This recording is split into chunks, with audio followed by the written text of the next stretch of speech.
बच्चों, पहली वीडियो में आपको अव्यवस्थित आंकड़ों से मध्यमान विचलन की गणना करना सिखाया। अब मैं वर्गांतर वाले यानी कि व्यवस्थित आंकड़ों से मध्यमान विचलन की गणना करना सिखा रही हूँ। तो इसमें आपको सवाल में ये दिया होगा और ये आवृत्ति दी हुई होगी।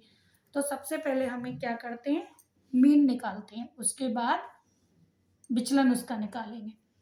तो मीन निकालने के लिए दीर्घ विधि से मैंने मीन निकालना जैसे बताया था, हम उसी तरह से यहाँ पर मीन निकालेंगे। तो सबसे पहले फ्रीक्वेंसी में हमने सबसे बड़ी संख्या कौन सी देखी, ये है हमारी 7 सबसे बड़ी संख्या। इसी को हम अंडरलाइन कर लेंगे, जैसे मैंने ये कर लिया है। इसी के इधर बराबर में वर्गांतर कौन सा है, 40-44 वाला। ठीक है, इसकी हमें क्या निकालनी है, मिड वैल्यू निकालनी है। मिड वैल्यू कितनी होती है, 42 हमने इधर रख ली। फिर इसके बाद इन सब की हमने यहाँ पर मिड वैल्यू निकाल ली है। ठीक है, और इस फ्रीक्वेंसी की जितनी भी संख्या है उन सब का टोटल कर लिया है। तो ये हमारा n निकल के आ गया कितना, 28। अब क्या करना, एफ एक्स हमें निकालना है। तो एफ एक्स निकालने के लिए हमें इसका गुणा कर देना है, यानी कि इंटू कर देना है। तो 62 बन जाए, 62 हो गया। इस तरह से ये मैंने सारा यहाँ पर आपको दिखा दिया है, ये गुणा करके सब ये आंसर आपके आए हैं। इसके बाद क्या करते हैं, इस पूरा एफ एक्स का टोटल कर लेते हैं। तो टोटल आया है मेरा 1176। ये क्या है हमारा, सिग्मा एफ एक्स। अब हम इसको बस आप इतना ही देखिए अभी, क्योंकि हमें ओनली अभी मीन निकालना है।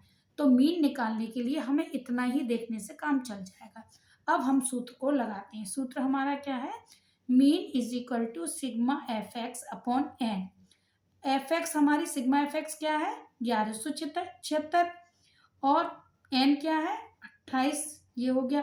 अब इसको हम इससे भाग दे देंगे, जैसे कि मैंने यहाँ पर दिया हुआ है। ये देखिए, ये भाग इस तरह से दिया हुआ है। तो हमारा आंसर आ रहा है 42।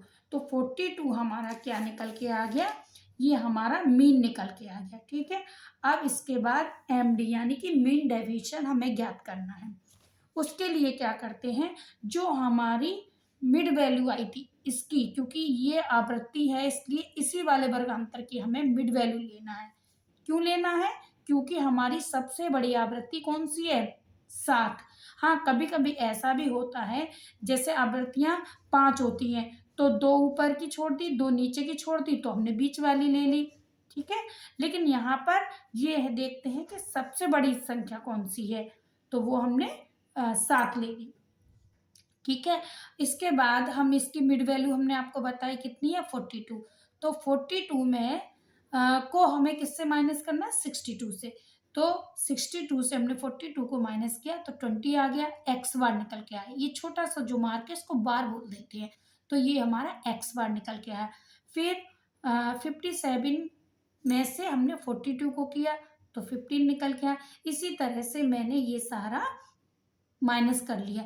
यहाँ पर बड़ी संख्या में से हम छोटी संख्या को माइनस कर रहे हैं, इसलिए हमारा प्लस का मार्क आ रहा है। लेकिन यहाँ पर क्या कर रहे हैं, छोटी संख्या में से हम इस बड़ी संख्या को माइनस कर रहे हैं, इसलिए यहाँ पर माइनस का मार्क आ रहा है। ये बात क्लियर है। इसके बाद हम क्या करेंगे, फिर एक्स बार निकालेंगे। तो वो कैसे निकालेंगे, एक्स बार का एफ से हम गुना करेंगे। तो जैसे 20 बन जा 20 है ना, 15 3 जा 45, फिर 10 3 जा 30। ये हमारा इस तरह से हमने निकाल लिया। क्या, एफ एक्स बार, ये पूरा मैंने निकाल लिया। आप ये वाले मार्क लगाना चाहें तो लगा सकते, नहीं लगाना चाहें तो नहीं लगाएं। फिर उसके बाद हम एफ एक्स बार का पूरा टोटल कर लेंगे। टोटल हमारा आया है 230। अब इसका सूत्र लगाइए, एडी बोल दीजिए, एवरेज डेविएशन या मीन डेविएशन, आप कुछ भी बोल सकते हैं।